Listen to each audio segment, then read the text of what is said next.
Hey guys, I'm Zizzle here to check out the showdown slate for the Cincinnati Bengals Baltimore Ravens game tomorrow night. We're going to take a look at kind of what my thoughts are on the slate, who I want in my lineup, what my thoughts on a bunch of the different players are, kind of how I see the game going, and then I'm going to actually go through and put together a lineup to show you kind of, how possibly you can construct one for the slate tomorrow night.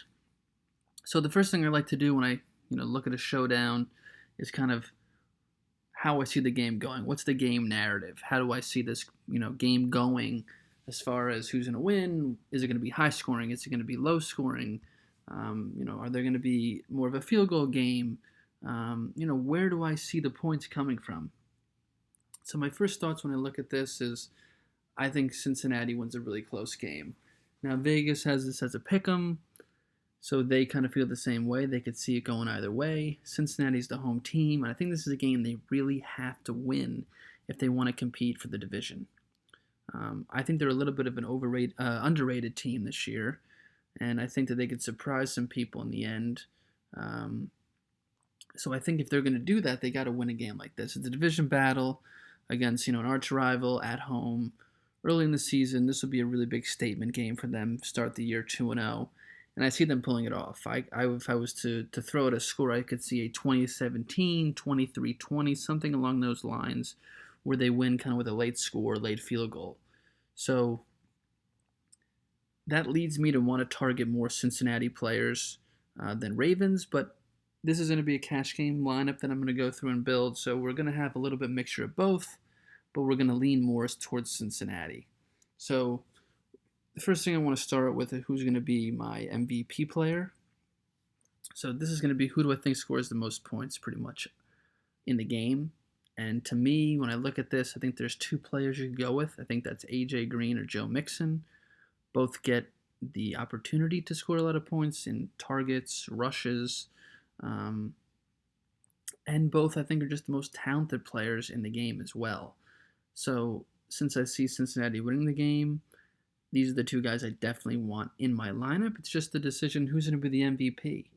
Now, if I think about this, I would probably lean more towards A.J. Green. I see Jimmy Smith is out for the Ravens, so I don't think they have anyone to really check him. Baltimore's got a really good defense, especially against the run. I mean, they're great against the pass as well if we're going off of last year, but like I said, Jimmy Smith was a huge part of that. And if you look at them with Jimmy Smith versus when he's injured or hasn't played a game, it's vastly different. They're actually, way worse in the passing department when he's not in the lineup for them, and that's going to be the case tomorrow. So we're going to go with A.J. Green as our MVP slot and slide him in there.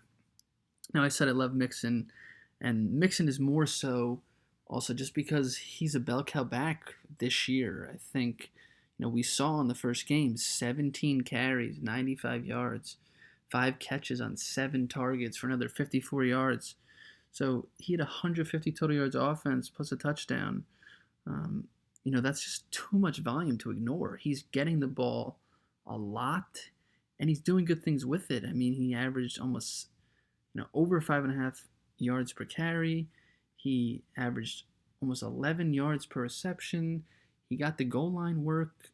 So I just don't see how you cannot play Joe Mixon when he's going to be getting the ball over 20 times per game.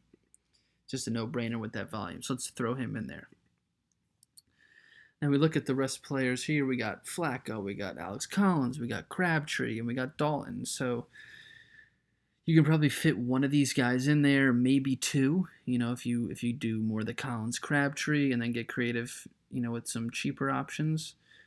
But I like Cincinnati, and I think that I just want to continue to add to the player pool there. I think that they're going to win the game, and I think that they're the team to target, so we're going to throw Dalton in here. If you feel differently and you think Baltimore squeaks it away, then I would go Flacco, or I would try to go with a Collins, because I think that he does get more of the workload this week. But I just am on the other side, so I'm going to go Andy Dalton. Michael Crabtree, if you're asking me my opinion on him, I think he's okay play. Maybe you want to do a kind of a Baltimore stack in a GPP and then go with Flacco, Collins, and Crabtree. be my guess. I could see it happening, but I'm not going to throw him in the lineup, especially 8,400. He's just too expensive to throw in with what I have now, and I just don't think he's a core play, so I'm kind of going to avoid him. Now we move down here. We only have 4,600 to fill the rest of the team, so we got to get a little bit creative here. We already have three Bengals, so we need someone from the Ravens, I think. This is going to be cash, like I said, so we do want to be able to have something from the other side. We're not going full-on Bengals, because if this is a close game like we think it's going to be, Baltimore's going to score some points. They're going to be involved. People are going to put up fantasy production for them. So that will lead us to kind of a John Brown or a Willie Snead. I lead towards Snead. I think that John Brown is more of a boomer bust player. He's the big play guy. Willie Snead is in the slot. He's going to get more targets. He's going to just get more of a higher floor player, and he's cheaper. He's 1,000 less, and he scored more points last week, more targets last week.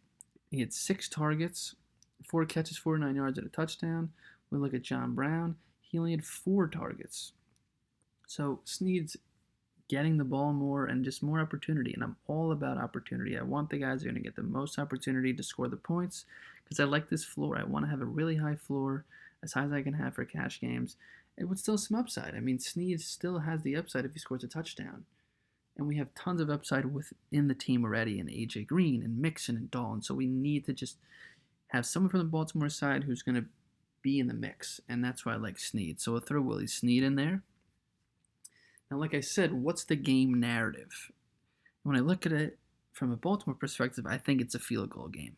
I think they score a majority of their points through field goals, and that means Justin Tucker is involved. And when you have a game that's going to be field goal heavy and the best kicker in the NFL is in it, you want him in your lineup. So we're going to throw Justin Tucker in the lineup. Now, some of you may be saying, well, you're going to play a kicker and daily fantasy. What's that about? Why would you do that? The kicker's not a bad option. It's not a bad way to approach these showdown slates because they give you a high floor, and especially like a game like we're seeing here where it's going to be tight. It's going to be more of a defensive battle. Both these offenses aren't amazing. They don't score tons of points. Both these defenses are pretty good. So they're going to be field goals. They're going to drive and be held for field goals, and that's why you want to have the field goal kickers. So call me crazy, but I'm going to go with Bullock as well. I'm going to put both field goal kickers, and that allows me to still get all the top guys that I want, and A.J. Green, Mixon, and Dalton, get a solid play in Willie Snead, who I think is a chance to put up 15, 20 points if things fall right for him. But if they don't, and it's a low-scoring game, and he gets 10, I'll take it for 5,600. That's fine for me because I'm going to get my majority of my points from these guys up here, and I'm going to get the kicker points. If the narrative goes how I think it will, it's going to be these guys getting yards, there'll be a touchdown or 2 sprinkled in, and then these guys to clean up. So on every drive that either team has, I have really the potential to get points on, which is what I like. So that's kind of how I see this thing going. Just throw some thoughts on other players. Tyler Eifert, really touchdown dependent. I could see him scoring a touchdown. He's great when he plays, and he's playing. He really just does put up points when he plays because of his ability to get into the red zone. Does he get a lot of targets? 3 last week, 44 yards. Not much, but when they're in the red zone, he's probably the number 1 target, so he's always an option to score a touchdown. More of a GPP play, but I do like him. John Ross, not on really at all. Again, he's boom and really boom, or he's bust and really bust. Here we go, one catch for 3 yards, but the touchdown. So, he got to the touchdown, but he only had 1 catch for 3 yards. Not interested at all. So those are kind of my thoughts. The defenses, I don't think that they're bad plays. Like, you could have easily taken Bullock out and went with the Bengals D, or if you like the Ravens to win this game, you could easily go with the Ravens D as well, because I think that this is going to be a game where we could see the defenses kind of dominating the offenses for portions of the game. So we're coming on to kind of 10 minutes here, so that's kind of, where I'll end the video. If you could like, comment, and subscribe if you enjoyed what you saw. Thanks for watching, and I'll see you guys next time.